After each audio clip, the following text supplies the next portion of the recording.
Dude, you just hit start streaming. Oh, Kids, here we go with Bishop Barron's fancy hit, some Mumbo Num. That logo is called the meaning of music. Can I just jump in? The mind and the intelligible form light up each other. Light up each other. Each one illumines the other. So the objectively valuable addresses me. It rearranges me. It rearranges me. It's turned me upside down. Down. What was the first song that rocked your world, changed you, that rearranged your consciousness, like a Rolling Stone, rocked my world.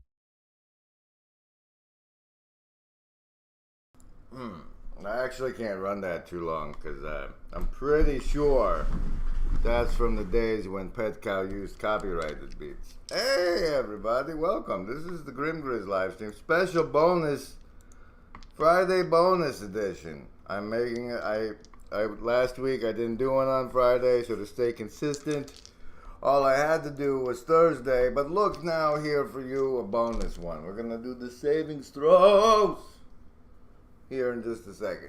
I just don't like my hair right now. Okay, hey everybody. Oh, thank you for joining us as we come together to be,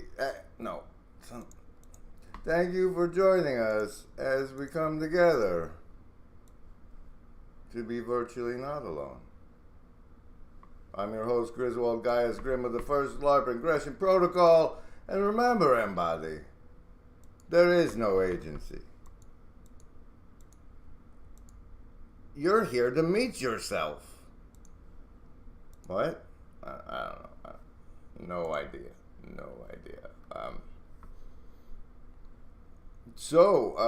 Yeah, savings throws. Right. Here we go. You get to choose. This is versus mind control.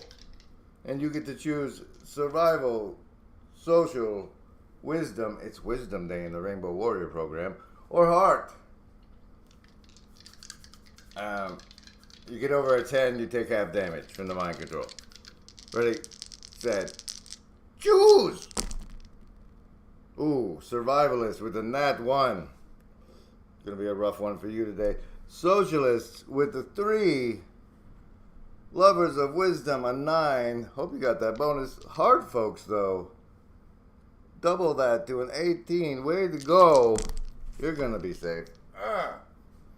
So, I have some things I would like to go over, and since you are not filling the hive mind with the chat, I will do that now. Apparently, the Bishop fella, thanks to Chad, talked to this fella. And here's a clip from that. He told me about different teachers that he had in his life. The father who I was with was a little bit blind. He had vision problems. And he told me about this teacher who, in the seminary, he told me about 2 big teachers for him. One was a man who bought him really big books so he could see better. Yeah. And the other was Pio, who had failed him in his seminary. He used to teach the kids. Oh, Pio had teach the kids. Yeah. Pio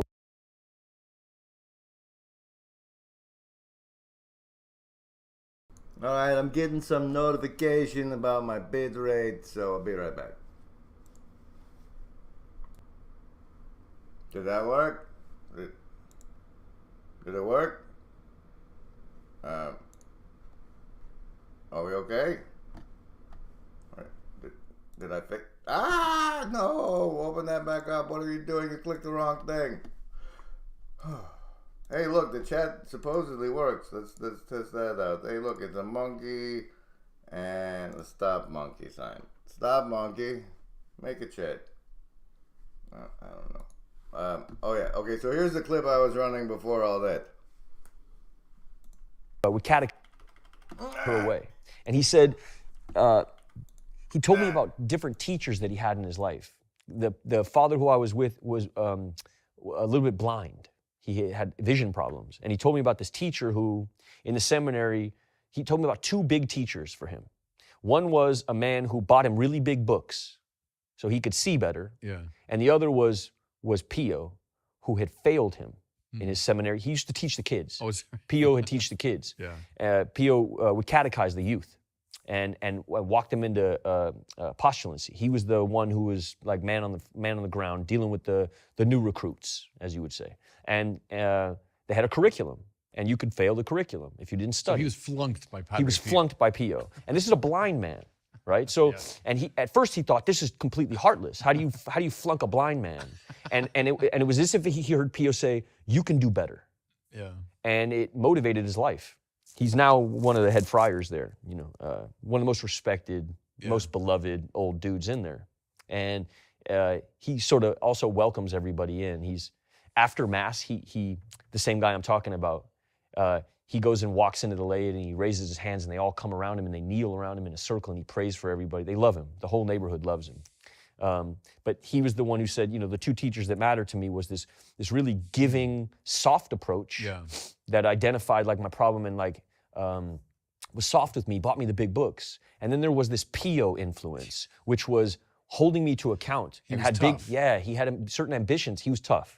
To flunk a blind guy and tell him, you can do better. Yeah.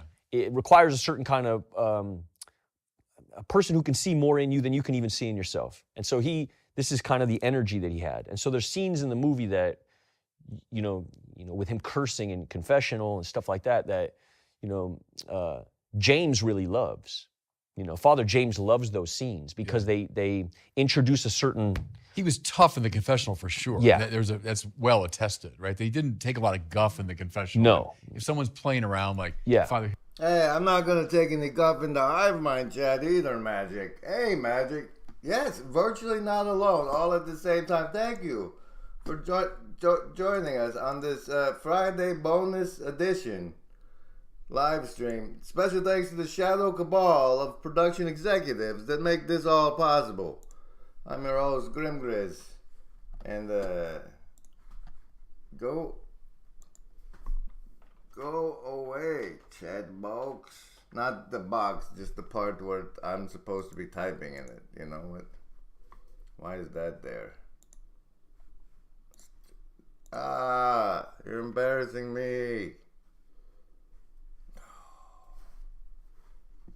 Anyway, so this guy had this conversation, and that spoke a little bit to the character of this other guy he's about to speak to the influence of now.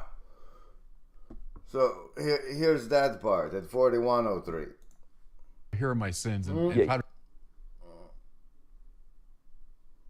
Big Pio guy. Right. And he keeps saying to me, like, don't make him weak. Yeah. Like, meek and weak are two different things. No, right. And let me explain the difference to you between being meek and being weak. Meek is to be treasured. Meek is to be valued. Meek is a submissive respect. Mm-hmm. Weak is having no faith. And he starts explaining stuff like that to me, where, meek in my head, from a kid who never had a puberty ceremony. I mean, Judaism, and you're 13 and they put you on a chair and you get a driver's license, but it's not like I wander off into the woods and come back with a lion. This part.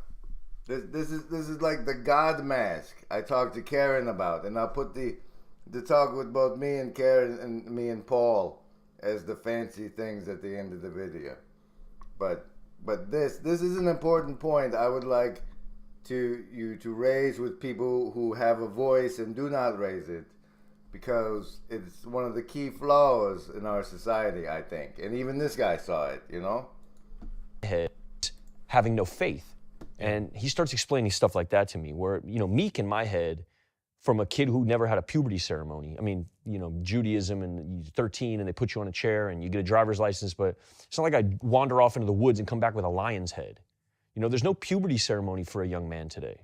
That's a problem in our culture. Yes. We've forgotten how to do that. And you don't really know what it is to be a man, and James starts talking about mountains. This is where Seven Story Mountain comes about, but we were in a conversation about a mountain, about what in nature is masculine. And I'm like, and he says mountain, and he says, do you know why? He goes, because it's immovable. The wind is not going to move a mountain. And then we start talking about my wife and what my wife wants in a man, and being stable, and where that stability comes from for a man, and that it's not going to be something you will. It's going to be something you lean on. And that mountain is in that chapel. This is like my journey to this. He starts brought you making... back to the bus and said, What bird has ears in front of its eyes and an upside-down brain? rock my world, rock my world. Summum bonum, summum bonum, the summum bonum, summum bonum. Yeah, there's a summum bonum. Rock my world. Summum bonum, summum bonum. It really gets interesting. Summum bonum is the... No, it wasn't the weak meek part. I mean, that's great, but we don't have an initiate. We got the Santa Claus thing. Okay, bye. Go hide for a second. You too. We got the Santa Claus thing. We're like, hey, psst, Santa Claus is bullshit. But there's not one when you're like 14. It's like, psst, this all falls apart if we don't hold it together. There's not one of those. And to me, that's really what needs to be done. And I think that it's a key opportunity for Paintball for Jesus. Now, I know we're moving on to the Fellowship Airsoft tournaments, like nationwide, but for the target demographic, hear me out, check this out. I got this story came to me. It's brewing in my head right now. And it's called The Gospel of Ralph in my head. And Ralph is a little kid. He's got a single mom, and they move to a new town where they have paintball for Jesus, okay? And so he sees these guys playing the paintball. I'm like, oh, can I play too? And like, sure, kid. And they invite him in, and they're all loving. They say they're from the church or whatever. But then, they beat him. No, wait, they don't beat him up, but they force him onto a cross. And then they put a mask on him with the thorns on it. And then they all shoot him with the paintball. And they go, now you know what it's like to be betrayed like our Lord. I don't know. It's a work in progress. It's a work in progress. Rock my world. It rearranges me. It's summum bonum breaking into my reluctant and recalcitrant consciousness. Summum bonum, bring it to the religious level. It's not you who've chosen me, it's I who've chosen you. And it's not you who've chosen me, it's I who've chosen you. And it's summum bonum, not you who've chosen me. Summum bonum, revelation. Summum. Sorry. And then there's also this part. Chad caught a good part. If you go like the other good part, Chad already caught. Go check out the Friday Morning Nameless. You ship out with so much pressure Yeah. that then you're in front of the mass, and you've just gone through 6-7 months of the shirt tugging, the introduction to the order, the introduction to who P.O. was, and you're standing in front of the mass that he used to serve mass at, and you're trembling with fear. And there's no way you can actually find the agency that he had, and you go through all this second guessing. That to have Alex with me rooted me in something very tangible and real. And when I turned to Alex and would say, I love you, it felt like God. This is really which really is God for me. Art isn't God for me, which is where I used to come from. Yeah. Art, love, and God being synonymous, but God and love are still synonymous for me. And the more loving that I am, the more I feel closer to God. Well, that's what God is, right? So when art reflects him. Yes. The true, the good, the beautiful all reflect him. But what he is love, and love is willing the good of the other. So that when you do that, you are in the presence of God. I mean, Which is classified as a shorebird, even though it inhabits upland meadows and woods? And what bird has dozens of names, such as bog sucker, mud bat, and timberdoodle?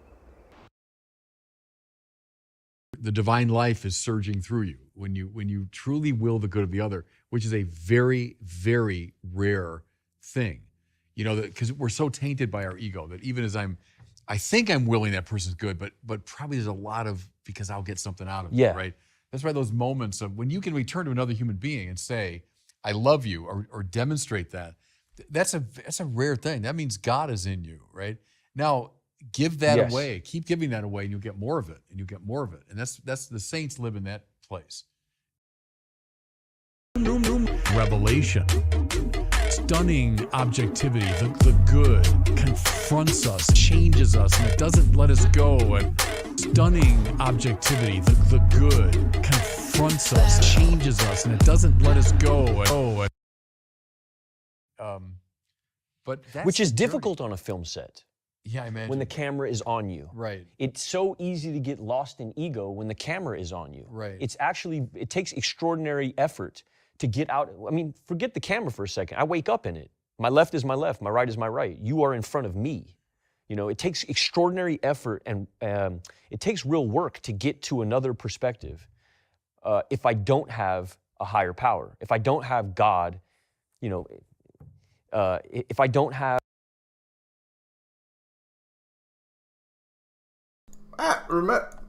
Remember, Embody, every time he does that little thing with his hand, he's talking about AA. Right here. You are in front of me. You know, it takes extraordinary effort and it takes real work to get to another what he does with his perspective. hand. That's when he talks about AA. If I don't have a higher power, if I don't have God, you know, if I don't have. Yeah, that right there. Have God, you know, if I don't have. Freedom doesn't feel good with no structure. You know, if somebody stripped me naked and threw me in the ocean, it wouldn't feel good. I'd be free, but I wouldn't enjoy it. This has given me structure to be able to enjoy my freedom, to be able to, it's given me purpose, the structure of it. I need the structure of it. Bob Dylan, freedom just around the corner from you, but with truth. Light up each other. Light up each other. Doesn't let us go. Light up each other. Summum bonum. Light up each other. Revelation. You know, remember, Embody, I'm here to be virtually not alone with you. Whoa, like that. So if you need me to dance a little bit, maybe I can dance a little bit. Thanks to the shadow cabal of production executives that make this all possible. This is the Friday bonus stream. It's turned me upside down. So far off, what good would it do? Well, let's go down the Bob Dylan route for a second. Because I mean, see, he speaks a lot of these truths, you know, because Dylan comes out of that tradition. But that's exactly it. So we can so valorize freedom as like spontaneity. I do whatever I want. But with truth so far off, what good would it do? I mean, freedom's always correlated to Can truth. you say the lyric one more time? Freedom just around the corner from you, but with truth so far off, what good would it do? That's from Joker Man. Remember that from like the early 80s? No, you're a deep cuts Dylan guy. I'm like a big hits Dylan guy. Oh yeah, yeah. I'm both. You know, I started loving Bob Dylan when I was about. Rolling Stone, the #1 song of all time. 12 of your songs are in their list of the top 500.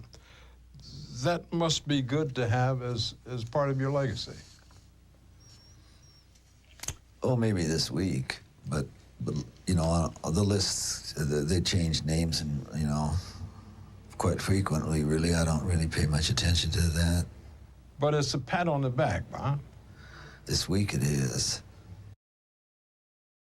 13, and it was the concert for Bangladesh. Remember that? No, no, 1970. Hey, pet cow. It's Friday right here, so let's rock. Okay, Magic and F. Gilbert are dancing, pet cow. I've been wiggling, but they don't seem into it. It's a Friday bonus stream, thanks to the shadow cabal of production executives. George Harrison organized one of the very first benefit concerts. Now that's so commonplace, but it was like the first one. For Bangladesh had gone through a great flood, right? All these people that were suffering. So he organized this concert. Everybody, Eric Clapton, Ringo, I mean, everybody at the time was there. And then the climactic moment was that he brought up Bob Dylan, who sang like 5 of his most classic songs. And he had been out of commission for a while. People hadn't seen him. And that was the first record I heard of Bob Dylan, was that performance. And it just, I was like 13 or 14, and it just changed my life. Can I tell you about Down. What was the first song that rocked your world, rocked your world. Summum bonum. Yeah, there's a summum bonum. Rocked my world. Summum bonum. That really gets interesting.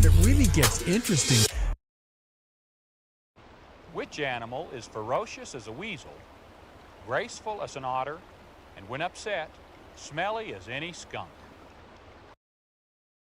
Tell the story? Yeah. I made a movie called Honey Boy about my dad. Yeah, right. And Neil Young was a big deal for me. Guy is. Wow. He's not far from here. He lives in Malibu. It's not the Does part. he? Yeah. That's where yeah, he lives in I think it's here, though. Well, I think he does have kind of a think it's strange pictures I've seen, like the environment around his house. It's kind of like a farm. Gotta be.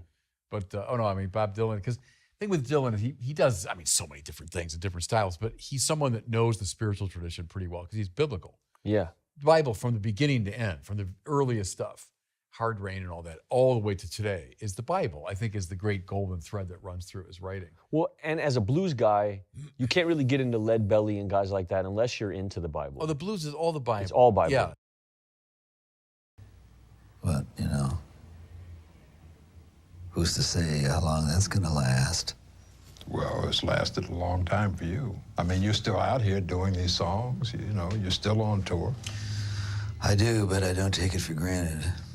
Why do you still do it? Why are you still out here? Well, it goes back to the destiny thing.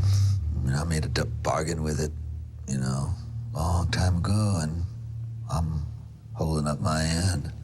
What was your bargain? To get where I am now. Should I ask who you made the bargain with? with you know, with the chief commander. On this earth? And on this earth, and then in a world we can't see. Bob Dylan is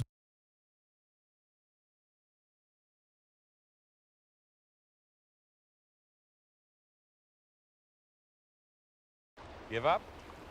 What would it mean and what would it take to create a prairie park? And so as I looked up at the stars and I looked at the beauty and I listened to the wind sighing through the trees, I just lay there and thanked God. I thanked him for 3 tall, strong sons who were men, but who were honest, who are hardworking, who are contributing to society. Men all in all, that are absolutely nothing like Griswold, Gaius Grimm of the First Life Regression Protocol. Patty J. Yeah, I accidentally am muted on occasion. I usually catch it pretty quick, though. Usually. Thank you for joining us and being, surprise VNA, virtually not alone with us. Welcome. that I'm proud of. I thanked him. I lay there and I thought about it, and I thanked him for my 4 beautiful daughters. They're beautiful, they're smart, they're sweet. How often do you find 4 daughters these days that are successful and sweet and smart and beautiful? And then I thought of my wife of 31 years back home holding the fort down as she's done for so many years. Yeah, guy, you're grateful. Why don't you, this is not the part. Man, a lot of times we go through life, and some people, they ignore the physical. They ignore the physical. Some men, some young men these days, they spend their life sitting on the couch, playing video games, scrolling on their phone. They don't know what it is to go out and work and to cut firewood, to be able to change a tire, to be able to go out and sweat, to be able to fix a leaky roof, to mow the yard, to go hunting, to go fishing, to be able to just go out and do something. And ladies these days, they don't know how to do that either. And I'm not doing the whole gender thing. You got to do one or the other. But to be able to cook a really good complete meal, to be able to hunt, ladies, to be able to plant a garden, to be able to raise flowers, to be able. Can you do it? Can you be a human and outside in the outside world, or are you dependent on the state and the Walmart? Huh? Why should we leave out our great heritage of grassland? Oh, A fucking million acres studio sounds mode. like a lot. God bless it. Take this a lot further than just a mafia person. I think there's a way that you can be a good mass murderer. That in the sense that you have discovered the hierarchy of values, things you need to value in order to become a good mass murderer, and now you're engaging in them towards that hierarchy of values. There is like you could say like there are satanic hierarchies, like the upside down hierarchy. Remember that Pajot is a religious man, and for him, ethics means social ethics, period. So maybe it's terminological, but maybe it's also philosophical. Although pragmatically, our ethics are social, you know. When it comes to actually operating in the world, Pajot's right in a way. And that's why the social level is so damn important. It sets the stage for the value that we negotiate the needs of the biological and intellectual levels. And it is our way of understanding what morality is, even though morality occurs at the lower and higher levels. I don't know. I think that was pretty important, but I gotta go over it again. The needs of the social level is so damn important. It sets the stage for the value that we negotiate the needs of the biological and intellectual levels. And it is our way of understanding what morality is, even though morality occurs at the lower and higher levels. So, the social layer you speak of, I do better on it when people like the videos and make clips of them and share and chat in the hive mind here. Where here? How are you here?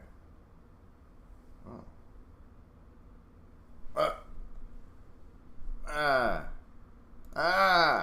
Revelation is the ultimate expression of that.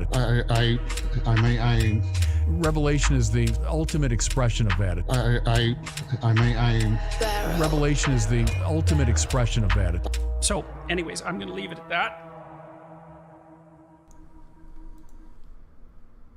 that. Remember, Embody, there is no agency.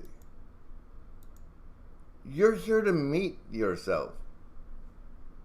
I get it. I don't know why he says things.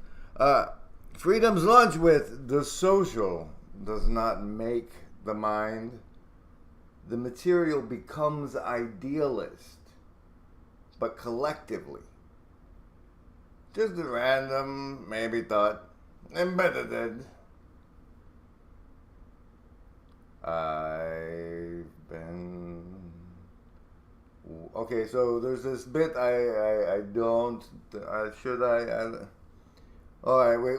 Most of the people from the corner are going to be watching this today. So let me throw out why I thought I'd remind you guys of me in the Karen talk. It's because that's where I say it's a video game. Remember? Petersburg, and you're talking to algorithms and AI, you're talking to trolling, like you don't even know what you're doing. Well, you're and also talking... even when you're engaging with the people you think you're following, they're not fully in control of why they're in there. And so it's like this video game that you're playing, and in the video game, then you're impetuously engaging in ways that can be insulting without having the humility to come out of it and go, oh wow, I was off in my corner of the internet and I said this thing in a game circumstance that had a real world declaration, the context of which didn't make sense to me but means something else. Let's talk about it. It doesn't mean you're wrong. It also, well, there's another element. That's good. It doesn't mean I'm wrong, because it's really awkward for me when I think I'm wrong. But you are in a video game. This social that does not make the mind thing. This is... Okay, so we're in really super unprecedented times, okay? And, like, I don't know if you guys are the type of guys that watched that Zeitgeist movie back in the day, but as he pointed out, things really went wild when the telegraph became, because it was the new technology for the rubes to communicate with each other. And we, at least now, have this internet to communicate with each other and help make ourselves make sense of the world. So be a lobster monkey. This is what we're doing here. It's just play along, guys. Just play along. Please. Oh wait, we're out of that now. What is Nick Barrel? Is that where you stole the beat from Nick Barrel? What else you got, Chris? Oh yeah, all right, we'll do this one. This one's popular. Timely way, and we've shut down the New York Post. God forgive Sam Harris. That's a left-wing conspiracy to deny the presidency to Donald Trump. God forgive Sam Harris. But I think it was warranted. Right? And again, it's a coin toss as to whether or not. Sam, I'm sorry. I'm really sorry. I was the one that said we should move on, but you've just said something I really struggle with, which is you support the kids in the basement. No, fuck the kids in the basement. I'm interested in democracy. You're saying. This has been the Friday bonus stream. I'm Griswold, Gaia's Grim of the First LARP Ingression. This is what I do. You can support it by getting a shirt that's not this one. Sometimes. It'll happen again soon. Meanwhile, there's the Patreon and the Substack, and you can become a Shadow Cabal Production Executive member and support the stream that way. Also, this is a video game, so the liking and the sharing and even your asinine comments in the bottom down there, it helps the video game part. So hey, and thanks for coming together with us to be virtually not alone. It's been so much better because Magic, Freedom's Lunch, Chris Petkow, F. Gilbert, Patty J, and Lynn Lavoie have been here with us. Enjoy. I'll see you Monday, because this is what I do. Oh, God. Oh, dear Lord.